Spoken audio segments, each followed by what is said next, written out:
Hello प्यारे बच्चों, आप कैसे हैं? आप अपने परिवार का अच्छे से ख्याल रखे रहे होंगे और बहुत अच्छे से मन लगा करके अपनी तैयारी कर रहे होंगे। आइए, आज आपका संस्कृत हिंदी क्लासेज में स्वागत है। मैं D Lal, lecturer GRB inter college Rath, Hamirpur, Uttar Pradesh. आज आपको हिंदी कक्षा 12 में ये खंड का काव्य भाग है, जिसे हम काव्यांजलि के नाम से जानते हैं, और पाठ्यक्रम में आपको प्रेम माधुरी आज हम आपको पढ़ाएंगे। प्यारे बच्चों, इसके लेखक भारतेंदु हरिश्चंद्र जी हैं और भारतेंदु हरिश्चंद्र जी के बारे में इसके पहले जो हमने लेक्चर दिया था, उस लेक्चर में भारतेंदु हरिश्चंद्र जी का जीवन परिचय, उनकी साहित्यिक परिचय, उनकी रचनाएं और काव्यगत विशेषताएं, इस पर हमने विस्तृत प्रकाश डाला है और इसकी पीडीएफ आपको उपलब्ध हो गई होगी। आप मन लगा करके उसको देखे भी होंगे, सुने भी होंगे। निरंतर रिवीजन करना ही कहा जाता है अभ्यासेन विद्या वर्धते। विद्या निरंतर अभ्यास करने से बढ़ती है, इसलिए हमें अपनी पढ़ाई को निरंतर जारी रखने के लिए हमें निरंतर बार बार उसको रिवीजन करने की आवश्यकता है। जो भी पीडीएफ आपको भेजी जाती है या जो भी वीडियोज आप देख रहे हैं, इन लेक्चरों को सुनने की कोशिश करें। एक लेक्चर को कम से कम 2 बार 3 बार आप एक दिन में रिवाइज कर लें तो वो आपको याद हो जाएगा। इसके बाद आइए, आपका ये भाग 2 है पाठ्यक्रम का। भाग 2 चूँकि पाठ्यक्रम में आपके कई पहले पार्ट में आपका जीवन परिचय और साहित्यिक परिचय और इनका काव्यगत विशेषताएं पढ़ाई गई हैं। ये पाठ 2 है, भाग 2। और पाठ्यक्रम का भाग 2 में प्रेम माधुरी कि इनका शीर्षक है। इस कविता का हमें अध्ययन करना है। तो आप देख रहे हैं यहाँ पर ये प्रेम माधुरी दी गई है। प्रेम माधुरी के यहाँ पर आपको 4 छंद आपके पाठ्यक्रम में है और इन 4 छंदों में आपको पढ़ना है। तो आइए सबसे पहले हम इस पर नजर डालते हैं। किसी काव्य को देखिए, काव्य क्या है? काव्य का उद्देश्य ही होता है सौंदर्य का प्रदर्शन, आनंद रस में आपको आनंद रस का पान कराना है, अर्थात आपको रसास्वादन की अनुभूति कराना ही काव्य का प्रमुख उद्देश्य होता है। तो इसमें बहुत निराश होने की जरूरत नहीं है, बहुत मन लगा करके आपको सुनिए। बहुत अच्छा पाठ है कि वास्तव में भारतेंदु हरिश्चंद्र जी ने, आज देखिए प्रस्तुत काव्यांश में भारतेंदु हरिश्चंद्र जी द्वारा रचित प्रेम माधुरी, ये प्रेम माधुरी, इन्होंने प्रेम माधुरी, प्रेम प्रलाप, प्रेमाश्रु और प्रेम तरंग, प्रेम सरोवर, प्रेम के बारे में बहुत कुछ लिखा है भारतेंदु हरिश्चंद्र जी ने। तो आज आप पढ़ेंगे प्रेम माधुरी से। ये जो 4 पद आपको दिए गए हैं पढ़ने के लिए, सवया नामक छंद है। देखिए, प्रेम माधुरी से अवतरित किया गया है। इसमें कवि ने प्रेम की यथार्थ विजना, मतलब वास्तविक यथार्थ माने जो सच्चाई होती है, उसको व्यक्त किया है, उसको यहाँ वाणी दी है और वर्णन करने का पूरा प्रयास किया है। स्तुत्य प्रयास है ये। देखिए, सुनेंगे। मार्ग प्रेम को कोश मुझे हरिचंद यथारथि होत यथा है, लाभ कछु न पुकारने में बदनाम ही होने की सारी कथा है। जानते हैं जिया मेरा भली विधि और उपाय सब व्यर्था है, बावरे हैं ब्रज के सिगरे मोहिनाह के पूछत कौन बिथा है। रो कहीं जो तो अमंगल होए और प्रेम न से जो कहे पिया जाइए, जो कहे जाहु न तो प्रभुता, जो कछु न कहे तो स्नेह न साइए, जो हरिचंद कहे तुम्हारे बिनु जी है ना तो ये क्यों पति आइए, तासो पयान समय तुम्हारे हम का कहें आप हमें समझाइए। प्यारे बच्चों, प्रस्तुत काव्यांश में भारतेंदु हरिश्चंद्र जी ने प्रेम के यथार्थ चित्रण किया है। आप देख रहे हैं इसमें किस तरह से एक गोपिका अपने प्रेमी श्री कृष्ण अपने प्रेम के बारे में वो बता रही है, अपनी पीड़ा को, अपने मनोदशा को यहाँ पर व्यक्त कर रही है। कहती है कि मार्ग प्रेम को समझे, अर्थात ये जो प्रेम का रास्ता, प्रेम का मार्ग होता है, इस रास्ते को कोई कोई समझ पाता है और इसमें जो होता है वो जैसा होता है वैसा ही प्रकट होता है। इसमें बनावटी या मिलावट नहीं होती है। जो बनावटी या मिलावट प्रस्तुत करते हैं वो वास्तविक सच्चा प्रेम नहीं होता है। नायिका कहती है कि लाभ कछु न पुकारन में। यदि प्रेम के बारे में हम पुकारते हैं या बार बार बताते हैं कि हम आपसे प्रेम करते हैं तो ये बदनाम ही होना है और इससे कोई लाभ होने वाला नहीं है, अर्थात बदनामी का ही ये कारण बनता है, बदनामी की ये सारी कहानी और कथा बनती है, इससे कोई लाभ होने वाला नहीं है। इसलिए हमें इसकी नायिका कहती है कि हम इसको कह नहीं सकते हैं, इसको अपने हृदय से, अपने मन से, अपने मनोभाव में अनुभूति कर सकते हैं। आप देख रहे हैं अगला तीसरी पंक्ति में दिया है, जानत है जिय मेरो भली विधि। जानत है जी मेरो भली दी, अर्थात मेरो मन भी बहुत भली प्रकार से अच्छी तरह से ये जानता है, समझता है कि और उपाय सबय व्यर्था है। सबय माने सभी, वो जो जितने भी उपाय हम करेंगे इसके लिए वो सारे उपाय व्यर्थ और बेकार हो जाते हैं। सिर्फ इसकी औषधि, इसकी जो दवा है, सिर्फ जिससे हम प्रेम करते हैं वही उसकी औषधि है, वही उसकी दवा है और अन्य कोई भी उसका सॉल्यूशन या कोई उपाय नहीं है। आप देख रहे हैं यहाँ पर कि बावरे हैं। नायिका कहती है बावरे हैं, माने बावरे माने होता है, कहते हैं पागल है या कम बुद्धि के हैं लोग ब्रज के। कहाँ के? ब्रज के लोग सभी पागल हैं, जो सगरे माने सभी, अब मोहि, जो मुझसे, मोहि माने मुझसे, नाहक माने बिना किसी कारण के, वो बार बार पूछते हैं कि कौन विधा है, अर्थात तुम्हें कौन सा रोग हो गया है, इसके बारे में बार बार जानने की जो कोशिश करते हैं। वो मुझे लगता है कि ये ब्रज के लोग सभी पागल हैं। इसमें सवैया नामक छंद है प्यारे बच्चों, और देखिएगा तो सवैया में प्रायः ये जो चार पंक्ति, जैसे आपको 4 चरण दिए गए हैं, प्रत्येक चरण में आप देखेंगे सभी के वर्ण बराबर होंगे, जैसे 1 2 3, ये 4 5 6 7 8 9 10 11 12 13 14 15 16 17 18 19 20 21 22 23, अर्थात ये लगभग 23 वर्ण सभी पंक्ति में पाए जाएंगे। तो इसमें सवैया नामक छंद है। और देखिए ये दूसरे पद में नायिका का पति या उसका प्रेमी घर से बाहर जा रहा है, अर्थात अपनी प्रेमिका से अलग हो रहा है। तो वो नायिका अपने स्वामी के, अपने प्रेमी के बाहर जाते समय वो उसके मन में क्या विचार आ रहा है, इस बात को बहुत ही मार्मिक चित्रण यहाँ पर भारतेंदु जी ने इसको वर्णित किया है। अब देखिए, रोका हूँ जो तो अमंगल होए। वो नायिका कहती है, उसके मन में विचार आता है कि यदि मैं अपने प्रेमी के घर से बाहर जाते समय यदि मैं उनसे रोकती हूँ तो अमंगल होगा, अर्थात उनका कल्याण नहीं होगा। जिस कार्य के लिए वो जा रहे हैं उस काम में बाधा पड़ेगी। इसके बाद अप्रेम नशे, ये जो कहे पिए जाइए। यदि मैं उनसे ये कहती हूँ कि नहीं स्वामी आप यहाँ से जाइए, तो निश्चय ही मेरे और उनके बीच में जो प्रेम संबंध है उसका नाश हो जाएगा, क्योंकि मेरे पति ये सोचेंगे कि इनका मेरे प्रति प्रेम नहीं है, इसलिए मुझसे कहती हैं तुम घर से जाइए। अर्थात संसार की यह रीति है कि जाते समय कोई भी व्यक्ति यदि जाने वाले को रोक टोक करता है तो उसके मार्ग में उसका कार्य उस दिन सफल नहीं होता है, अर्थात जिस उद्देश्य को लेकर के वो घर से निकलता है वो उद्देश्य उसका पूरा नहीं होता है। इसलिए अमंगल होने की बात यहाँ पर प्रस्तुत की गई है।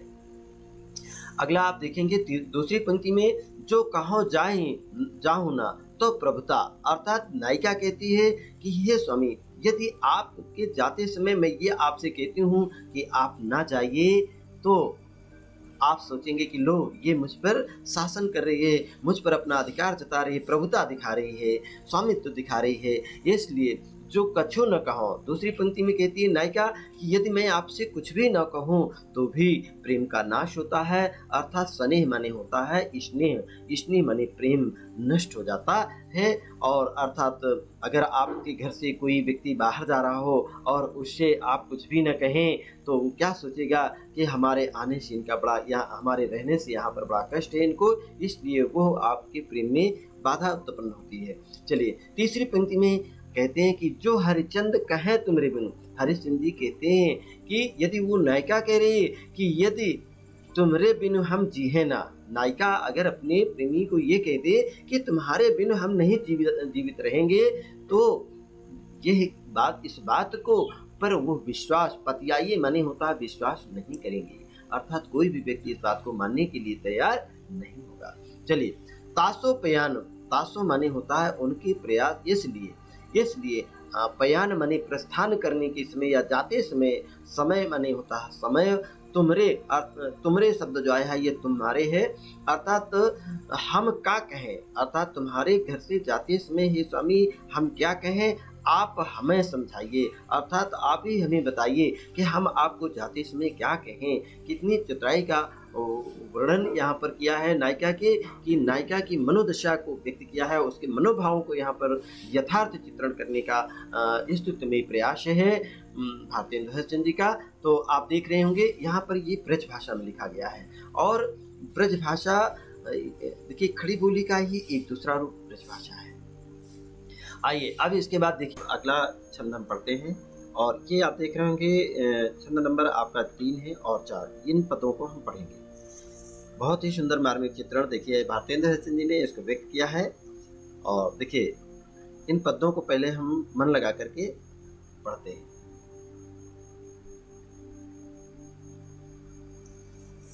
आज लो जो न मिले तो कहा हमें तुम्हारे सब भांति कहावें।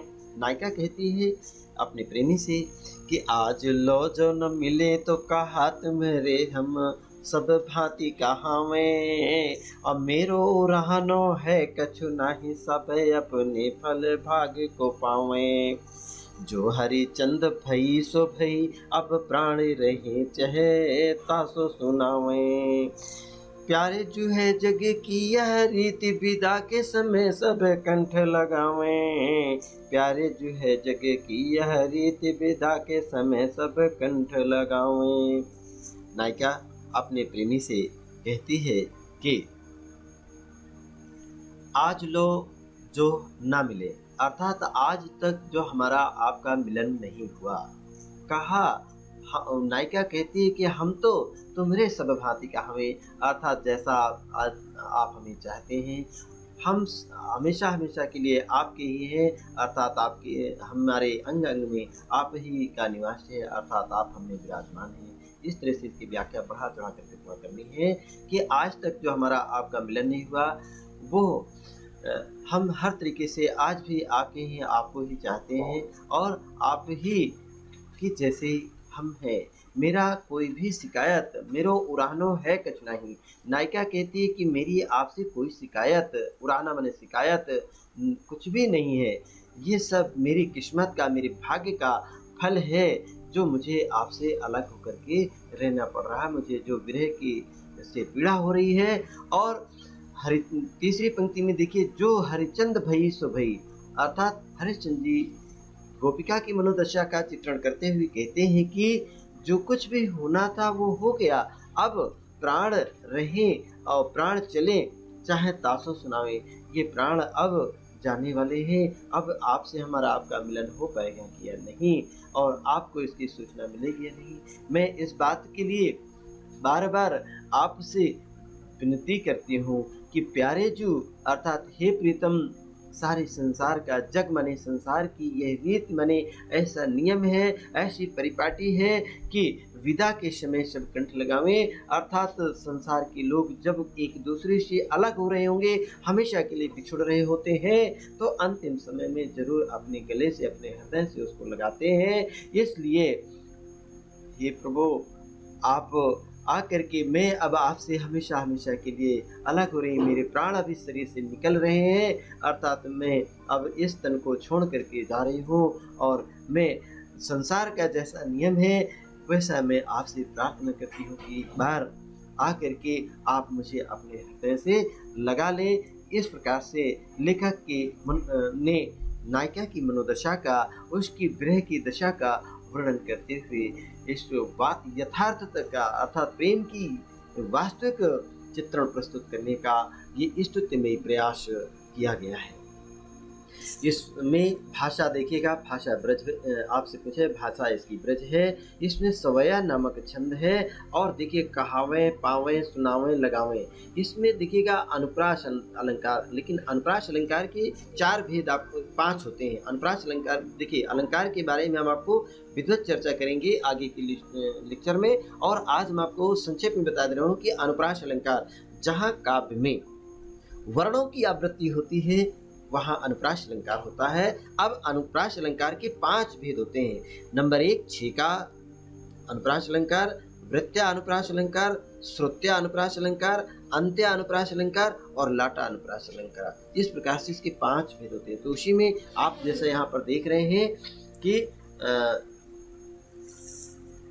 कहावे, पावे, सुनावे, लगावे, ये ऐसे शब्द देखिए आवे, आवे, आवे, आवे, सभी ये चारों शब्दों में पाया गया। इस प्रकार से जो इसमें अंत में एक ही जैसे आवृत्ति, एक ही स्वर और व्यंजन की आवृत्ति होती है, तो वहाँ पर अंत्य अनुप्रास अलंकार है। और इस पंक्ति में भी अंत्य अनुप्रास अलंकार का सुंदर उदाहरण द्रष्टव्य है।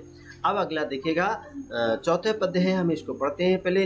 व्यापक ब्रह्म सब तले पूर्ण है, हम हूँ पहचानती हैं।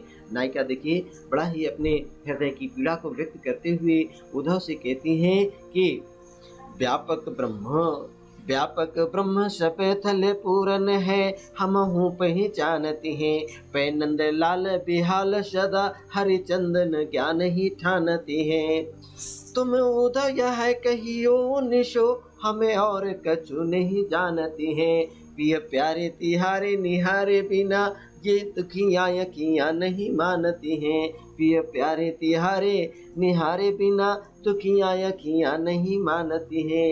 ये प्रस्तुत काव्य में भारतेंद्र चंद्र जी ने ब्रज भाषा में, भाषा इसकी ब्रज है, सवया नामक छंद है। और इसमें देखिए प्रिय प्यारे तिहारे निहारे, आँखियाँ दुखियाँ देखिए नहीं मानती हैं। तो इस पंक्ति में आप देखेंगे बहुत सुंदर अंत्य अनुप्रास का सुंदर उदाहरण है। और याद रखेंगे ऐसे ये प्रश्न पूछे जाते हैं कि पंक्तियाँ दे दी जाती हैं कि इस पंक्ति में कौन सा अलंकार है, तो आप इस प्रकार से छटेंगे जिसके आरे आरे निहारे, प्यारे निहारे तिहारे, तीनों में आरे आरे जो आ रहा है। और इसके बाद आँखियाँ दुखियाँ, तो यहाँ दोनों में आ रहा है, स्वर और व्यंजन की आवृत्ति हो रही है वही, इसलिए यहाँ पर भी अनुप्रास अलंकार है। तो अब इसके अर्थ आप समझ लें पहले बहुत संक्षेप में। व्यापक माने सब जगह व्याप्त है, अर्थात सर्वत्र विद्यमान है। कौन विद्यमान है? ब्रह्मा। ब्रह्मा जी सर्वत्र विद्यमान है, जल में, थल में, अर्थात पूर्ण माने सब जगह, सर्वत्र या संपूर्ण स्थानों पर, थल में, जल में, सब इस जगह पर ब्रह्मा जी का वास है, अर्थात उनका निवास है, व्याप्त है। ये हम हो पहचानती हैं, ये गोपिकाएं कहती हैं, ये हम भी पहचानती हैं, जानती हैं कि सब जगह ईश्वर का वास है, ब्रह्मा सब जगह व्याप्त है। लेकिन वो अपने मन की दशा को, अपने हृदय की पीड़ा कहती हैं। पै नंद लाल बेहाल, नंद बाबा के लाल अर्थात श्री कृष्ण के बिना दर्शन के हम बेहाल हैं, अर्थात हमारा हाल, हमारी स्थिति, हमारी दशा अच्छी नहीं है और हम बहुत ही पीड़ित हैं, बहुत ही व्याकुल हैं। सदा मैंने हमेशा देखिए हरचंद न ज्ञान नहीं ठानती हैं। हरिश्चंद्र जी कहते हैं वो ज्ञान वगैरह कुछ नहीं मान रही हैं। ज्ञान के माध्यम से, जैसे उद्धव जी ने कहे थे, ज्ञान के माध्यम से गोपिकाओं को संदेशा दे रहे थे कि ज्ञान के माध्यम से, योग के माध्यम से आप ब्रह्मा को, अपने ईश्वर को, अपने प्रेमी को देखें, वहाँ दर्शन करें और आनंद लें। लेकिन ये गोपिकाएं आंखों से दर्शन करना चाहती हैं, इनके लिए ज्ञान वगैरह, ये योग के माध्यम से उनको ध्यान करना, चिंतन करना, मनन करना, ये उनकी बस की बात नहीं है। देखिए तीसरी पंक्ति में कहा है, तुम उद्धव यह कहियो, अर्थात इसमें भी देखिए तीसरी पंक्ति में कि तुम उद्धव, अर्थात उद्धव जिसे कहती हैं गोपिकाएं, यह कहियो उनसो, किनसे कहियो? श्री कृष्ण जी से कहिएगा, हे उद्धव जी तुम जा करके हमारी ये संदेशा उनसे कह देना कि हम और कछु नहीं जानते हैं, अर्थात हम और कोई बात और कोई उपाय और हम कुछ भी बात मानने के लिए तैयार नहीं, न कुछ जानते हैं, हमें कुछ ज्ञान वगैरह नहीं है, इसलिए हम सिर्फ एक बात जानते हैं, क्या? प्रिय, हे प्रियतम, प्यारे तिहारे निहारे बिना, तुम्हारे दर्शन किए बिना ये आँखियाँ बहुत ही दुखी हैं और ये और कुछ भी मानने के लिए तैयार नहीं है, अर्थात आपके दर्शन करने के अलावा, आपसे मिलने के अलावा और कुछ भी उपाय नहीं है और कोई भी उपाय, कोई भी योग ये सुनने मानने के लिए नहीं मान रही है। इसलिए एक बार दर्शन अवश्य दीजिएगा। प्रस्तुत काव्य में आप देखिए बहुत ही प्रेम का मनोहारी चित्रण प्रस्तुत किया गया है। अब इसके बाद प्यारे बच्चों, इस पाठ से संबंधित इन पद्यों से आधारित कुछ प्रश्नोत्तर होते हैं। किस प्रकार से पेपर में, परीक्षा में किस तरह से प्रश्न पूछे जाते हैं आप देख रहे होंगे। प्रश्न नंबर ये एक में आपको का नंबर है, का नंबर में हम आपको दिया गया कि एक पद्यांश दिया गया, उस पद्यांश पर आधारित आपके ये 5 प्रश्न दिए गए हैं। ये पांचों प्रश्न आपके 7 नंबर के होंगे, अर्थात इनका उत्तर पढ़ करके बार बार इसको पढ़िए, जब तक 2 बार 3 बार जब तक आपको ये समझ में आ जाए तब तक इसको आप पढ़ते रहिए। और देखिए पहला प्रश्न पूछा गया है, उपर्युक्त पद्यांश के शीर्षक एवं रचनाकार का नाम बताइएगा। तो पद्यांश तो आप जानते हैं कि पद्यांश का शीर्षक वही प्रेम माधुरी, पद्यांश का शीर्षक प्रेम माधुरी है एवं रचनाकार का नाम भारतेंदु हरिश्चंद्र जी है। चलिए, रेखांकित पंक्ति की व्याख्या कीजिए गई। व्याख्या आपको हम इनके पहले जो पाठ पढ़ाए हैं उसमें इसकी व्याख्या की गई है, फिर से आपको कर देंगे कि प्रस्तुत देखिएगा, प्यारे जो है जग की यह रीति, विदा के समय सब कंठ लगावे। नायिका अपने प्रेमी से संसार की क्या रीति है, क्या नियम है, इस बारे में वो बता रही हैं। क्या बता रही हैं कि अब संसार का यह नियम है कि विदा के समय जब वो एक दूसरे से अलग हो रहे होंगे, संसार को छोड़ करके जा रहे होते हैं, तो उस समय सभी लोग, उसके प्रेमी, उसके चाहने वाले हमेशा उसको अपने हृदय से लगाते हैं, अपने गले से लगाते हैं, क्योंकि आज के बाद उस समय के बाद फिर उनका मिलन नहीं हो पाएगा, इसलिए सभी लोग प्रेम से उनको अपने हृदय से लगाते हैं। अर्थात गोपिकाएं, हरिश्चंद्र जी कहते हैं कि गोपिकाएं बराबर ये कहती हैं कि अब इस शरीर से ये प्राण निकलने वाले हैं, अब आपको इस बात का संदेशा ये प्राण से हमारे इन जो बोल रहे हैं इस वाणी से के माध्यम से हम आपसे प्रार्थना करते हैं कि आपको जाके हमारी बात को बताएंगे या सुनाएंगे। और प्यारे जो संसार का जो नियम है उसको हम बता रहे हैं कि विदा के समय अब मैं यहाँ से विदा हो रही हूँ, मेरे शरीर से अब प्राण निकल जाएंगे, और इस अंतिम समय में हम चाहते हैं कि आप संसार का जो नियम है उस नियम का आप पालन करें। एक बार पुनः आकर के हमसे अपने हृदय से हमें अवश्य लगा लें, हमें इसी में शांति। चलिए, ये व्याख्या होगा। तीसरा प्रश्न है, इस पद्यांश में नायिका की किस दशा का चित्रण प्रस्तुत किया गया है? तो आप बताएंगे इस पद्यांश में नायिका की विरह दशा का चित्रण किया गया है। चलिए, इसका उत्तर हो गया। उपर्युक्त पद्यांश में कौन सा अलंकार है? तो हम इसके पहले पढ़ाते समय आपको बताया कि देखिए यहाँ पर आज लो जो, देखिए 2 वर्ण आया, आज लो जो न मिले, तो देखिए प्रत्यय में ये जावर्ण 2 बार आया है, लावर्ण भी यहाँ पर 2 बार आया है, और तो कहा हम तुमरे, कहा में हा वर्ण 2 बार आया है, और ये माँ और ये माँ भी 2 बार आया है, तो ये तावर्ण भी यहाँ पर देखिए 1 और यहाँ ता 2 बार आया है। तुमरे सब भांति कहा में, तो इसमें 6 का अनुप्रास अलंकार आप कह सकते हैं कि प्रस्तुत इन शब्दों को नोट करके आप कह सकते हैं इसमें 6 का अनुप्रास अलंकार है, क्योंकि 6 का अनुप्रास की परिभाषा होती है कि जहाँ काव्य में कोई एक या अनेक वर्ण 2 बार आए, कितनी बार आए? 2 बार आता है, तो वहाँ पर 6 का अनुप्रास अलंकार होता है। तो और जब जहाँ काव्य में एक या अनेक वर्ण 2 से अधिक बार आए, देखिए 6 का अनुप्रास में 2 बार आए और 2 से अधिक बार जब आते हैं तो वहाँ वृत्तीय अनुप्रास अलंकार होता है। तो आप यहाँ पर देखेंगे रावण की भी आवृत्ति और पावरण की, इस प्रकार आप सिद्ध करें, कोशिश करें अपने से परिभाषा के अनुसार जैसा हमने बताया है उसको छांटने की। तो अब आप देखिए यहाँ पर तीसरा है प्यारे जी ये जग की रीति, ये आपको व्याख्या हो गया था। और इसका अलंकार इसमें कौन सा है, तो अनुप्रास अलंकार में आपको 6 का अनुप्रास इस पंक्ति में। और यहाँ पर देखिए कहावे पावे सुनावे लगावे, आवे देखिए कहावे में आवे, पावे में भी आवे, सुनावे में भी आवे, लगावे में भी आवे। ये आवे आवे आया है अंत्या अनुप्रास अलंकार का सुंदर उदाहरण दृष्टव्य है। चलिए अर्थात इसमें अनुप्रास अलंकार है। अच्छा इसके बाद आइए उपर्युक्त पद्यांश में किस छंद में है, तो ये पद्यांश आपसे पूछा गया है कि ये पद्यांश में कौन सा छंद है, तो आप यहाँ बताएंगे प्रस्तुत पद्यांश में सवैया छंद है। इसके बाद आपके देखिए ये उत्तर भी हमने ये प्रश्न जो आपको दिए गए इन प्रश्नों के उत्तर भी दिए हैं, सर उत्तर पर आप देख ले। प्रस्तुत पद्यांश के शीर्षक प्रेम माधुरी, शीर्षक क्या है प्रेम माधुरी, रचनाकार भारतेंदु हरिश्चंद्र जी है। व्याख्या आपको बता चुके हैं। प्रस्तुत पद्यांश में नायिका की गृह दशा का वर्णन किया गया है। किस दशा का वर्णन किया गया है, तीसरा प्रश्न पूछा गया था, ये देखिए किस दशा का वर्णन किया गया है, और इसका उत्तर हमने दिया विरह दशा का, नायिका की विरह दशा का वर्णन किया गया है। चौथा प्रश्न है उपर्युक्त पद्यांश में कौन सा अलंकार है, आपका उदाहरण उत्तर भी दिया हमने, उपर्युक्त पद्यांश में अनुप्रास अलंकार है। और पांचवा प्रश्न आपसे किया गया उपर्युक्त पद्यांश किस छंद में है, तो इसका उत्तर दिया गया उपर्युक्त पद्यांश में सवैया छंद है, ये इसका उत्तर हुआ। चलिए प्यारे बच्चों एक इसके बाद हम दूसरा पद्य देते हैं और उस पद्य पर आधारित ये प्रश्न दिए गए हैं। खा नंबर देखिए आप दिख रही होगी, तो खा नंबर इस पद्यांश को पहले पढ़ते हैं।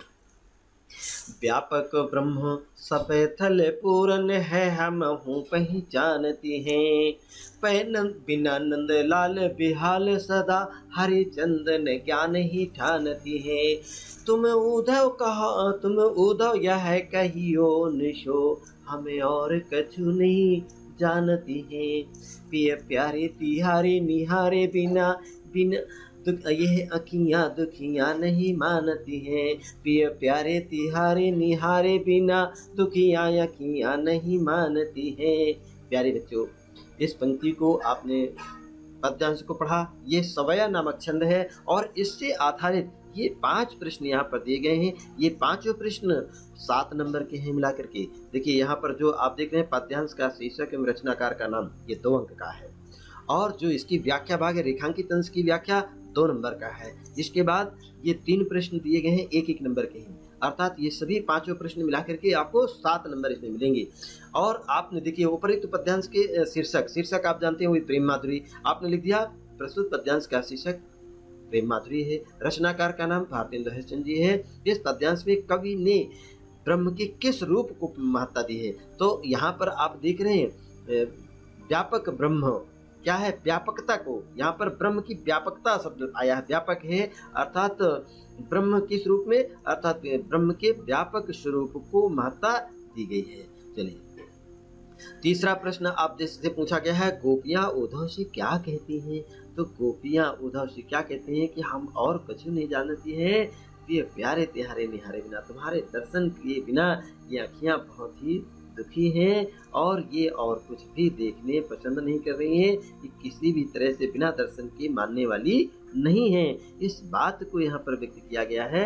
अर्थात आप देखिएगा इस पद्यांश में चौथा प्रश्न है इस पद्यांश में कौन सा रस है, तो आप बताएंगे इस पद्यांश में वियोग श्रृंगार रस है। वियोग श्रृंगार रस को ही हम विप्रलंब श्रृंगार कहते हैं, इसी को हम सभंग श्रृंगार कहते हैं। इन नाम आपको विप्रलंब श्रृंगार या सभंग श्रृंगार या सभंग, देखिए अभंग और सभंग, अभंग माने होता संयोग जिसका साथ भंग ना हो, और सभंग जिसका साथ भंग हो जाए, अर्थात दोनों एक दूसरे से अलग अलग हो जाएं। यहाँ पर सभंग अर्थात विप्रलंब जिसे हम वियोग श्रृंगार कहते हैं, श्रृंगार रस है। अर्थात रेखांकित अंश की व्याख्या कीजिएगा, आपको विधिवत इसकी 2 बार 3 बार व्याख्या की गई है। इनके उत्तर भी हमने नोट किए हैं, आप यहाँ पर ये उत्तर देख रहे होंगे, इनको पढ़ लें और सभी उत्तर देखिए। प्रेम पद्यांश के शीर्षक प्रेम माधुरी, रचनाकार कविवर भारतेंदु हरिश्चंद्र जी है। इस पद्यांश में कवि ने ब्रह्म को सर्वव्यापी अर्थात व्यापक माना है, जल थल आदि सभी जगह विद्यमान माना है, ये इसका उत्तर हुआ। तीसरे प्रश्न में पूछा गया उद्धव गोपिकाएं उद्धव जी से क्या कहती हैं, कहती हैं हे उद्धव आप ही श्री कृष्ण से जाकर के ये कह देना हमारा संदेशा कि हम गोपियां और कछु नहीं जानती हैं, कुछ नहीं जानती हैं, न मानती हैं, और हमारी ये अखियां, हमारी ये दुखियां आंखें श्री कृष्ण के दर्शनों के अतिरिक्त और कुछ स्वीकार नहीं करती है। बस इतनी सी बात उन्होंने संदेश में कहा था। और चौथा प्रश्न आपसे पूछा गया था, इस पद्यांश में कौन सा रस है, तो आप बताएं श्रृंगार रस। कौन सा रस? श्रृंगार रस है। व्याख्या आपको बताई जा चुकी। इस प्रकार से 1 नंबर की जो पद्यांश है इस पर आधारित ये 7 नंबर के उत्तर आपके हो गए। आइए अब आपको हम इसके दूसरा पद लेते हैं। ये का नंबर देखिए हमने डाला है, इसमें 3 ही पद पे आपको हमने प्रश्नोत्तर बताएंगे। ये पढ़ने पहले से, रोकऊं जो तो अमंगल होए और प्रेम न सै, जो कहें पिए जाइए, जो कछु न कहें तो प्रभुता, जो कछु न कहें नहीं, जो कहें जाहु ना। अर्थात नायिका अपने प्रेमी के बारे में बताती है प्रस्थान करते समय कि तुम ना जाइए तो प्रभुता दिखाई देगी। अर्थात उसमें कहते हैं कि तुम हम पे शासन कर रही हो, हम पे अपना अधिकार जता रही हो, प्रभुता दिखा रही हो। और यहाँ पर जो कछु न कहें, अर्थात प्रस्थान करते समय नायिका कहती है कि अगर हम कुछ भी न कहें तो भी हमारा प्रेम का नाश होता है। और हरिश्चंद्र, जो हरिश्चंद्र कहें, अर्थात हरिश्चंद्र जी से कहते हैं कि तुमरे बिनु हम जी हैं ना। अगर नायिका ये कहती है कि हे प्रीतम हम तुम्हारे बिना जीवित नहीं रहेंगे, तो ये क्यों बतियाइए, अर्थात इस पर कोई विश्वास नहीं करेंगे। अर्थात तासोपयान, अर्थात नायिका स्वयं देखिए कितनी चतुराई से नायिका पूछती है किससे, अपने प्रेमी से, कि इस पयान के समय, प्रस्थान करने के समय हम तुमसे क्या कहें, ये आप हमें स्वयं में समझाइए, अपने आप हमें बताइए कि हम आपको जाते समय क्या कहें। इसमें आपको प्रश्न दिए गए हैं 5 प्रश्न। प्रस्तुत पद्यांश में के कवि का नाम, तो कवि का नाम पहले बताना है आपको भारतेंदु हरिश्चंद्र, एवं कविता का उल्लेख कीजिएगा तो प्रेम माधुरी, और रेखांकित अंश की व्याख्या कीजिएगा रोकऊं जो तो अमंगल होए। देखिएगा बहुत अच्छी व्याख्या करेंगे आप इसको। भारतेंदु हरिश्चंद्र जी नायिका का पति, भारतेंदु हरिश्चंद्र जी कहते हैं कि नायिका के प्रेमी घर से प्रस्थान कर रहा है, घर से बाहर जा रहा है, ऐसी दशा में नायिका कहती है कि यदि मैं आपको जाते समय रोक टोक करती हूँ तो प्रेम में नाश हो जाएगा, कि अगर मैं आपसे ये भी कहती हूँ कि हे प्रीतम तो यहाँ से चले जाइए तो भी प्रेम का नाश होगा। और ऐसा क्यों मानती है, अमंगल होने का तात्पर्य है यहाँ पर। प्रायः ये माना जाता है कि जब कोई घर से निकल रहा होता है, जा रहा होता है कहीं बाहर किसी काम के लिए, अगर उस जाते समय कोई रोक टोक करता है ना, तो लोगों का विश्वास है कि उस दिन उनका वो कार्य सफल नहीं होगा, अर्थात अमंगल हो जाएगा, नुकसान हो जाएगा, अगर इसलिए प्रेम का नाश हो जाएगा। वो नायिका यहाँ पर व्याख्या की गई। आइए अब इसके बाद तीसरा प्रश्न आपसे पूछा गया है, नायिका द्वारा जगत की किस रीति का वर्णन किया गया है। तो नायिका द्वारा जगत की किस रीति का, विदा की इसमें जो यहाँ पर दिया गया ना कि अमंगल, प्रस्थान करने समय, घर से प्रस्थान करने का जो रोक टोक करने का जो इस रीति है, उनका मानना है, इस बात का वर्णन किया गया यहाँ पर। और इसमें पद्यांश में नायिका की किस मनोदशा का, अर्थात नायिका की जो प्रेम के प्रस्थान करने के समय जो नायिका की हृदय में जो भाव है, उस मनोदशा का वर्णन किया गया है। अब देखिएगा उपर्युक्त पंक्तियों में कौन सा अलंकार है, तो आप देखिएगा जाइए, नसाइए, पतियाइए, समझाइए में अंत्या अनुप्रास अलंकार है। और इसमें भी देखिएगा रोकहीं जो तो अमंगल होए, रोकहीं जो तो अमंगल होए और प्रेम नशे, एक में देखिएगा ये यहाँ पर हा वर्ण की आवृत्ति, यहाँ पर भी हा वर्ण की आवृत्ति आई है। इसके बाद आप देखेंगे प्रेम नशय जो कहें पिए जाइए, अर्थात इनमें अंत्यानुप्रास और अंत्यानुप्रास का सुंदर उदाहरण द्रष्टव्य है। जो कहें जाहु ना तो प्रभुता, अर्थात इसमें जो तो और बार बार तो आया हुआ है, इनमें भी आपको अनुप्रास अलंकार है। प्रत्येक पंक्ति में अनुप्रास अलंकार ही पाया गया है, इसलिए इसमें अनुप्रास अलंकार ही सिद्ध होता है। आप यहाँ पर बताएंगे उपर्युक्त पंक्तियों में अनुप्रास अलंकार है। अब इसके उत्तर भी हमने यहाँ पर वर्णित किए हैं, इन उत्तरों को आप देख लें। प्रस्तुत पद्यांश में कवि हिंदी गद्य की जनक, बहुत अच्छा, भारतेंदु हरिश्चंद्र जी हिंदी गद्य साहित्य की जनक कहलाए हैं। और कविता का नाम है प्रेम माधुरी।